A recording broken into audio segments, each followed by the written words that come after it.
The component is fiber, so in addition to plenty of non-starchy vegetables and fruits, I supplement with an additional 2.5 grams of psyllium husk. But we can overdo it with fiber, and many people should even avoid it, so I'm going to explain the right way to approach it so that we can maximize its benefits. But first, let's dive a bit deeper into what those benefits actually are.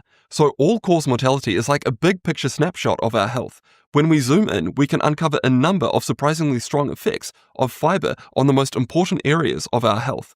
The first is inflammation. So inflammation isn't necessarily a bad thing. In fact, it's our body's natural defensive processes to things like injuries and infections. It's a complex process where the body fights off infection and repairs damaged tissue. But then there's chronic inflammation. This is when the inflammatory response is ongoing, even when there isn't a specific injury or infection. And this persistent inflammation is linked to serious health problems like heart disease and Alzheimer's disease, and it contributes to aging. So increased fiber intake combats that type of inflammation.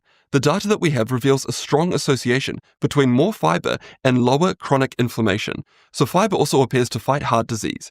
In large studies of people over a long period of time, they consistently find that those who eat more fiber have fewer heart attacks and strokes. So for example, one systematic review and meta-analysis looked at 22 studies, and it included over 300,000 participants. It found that for each 7 gram per day increase in fiber intake, the risk of heart disease dropped by about 9%.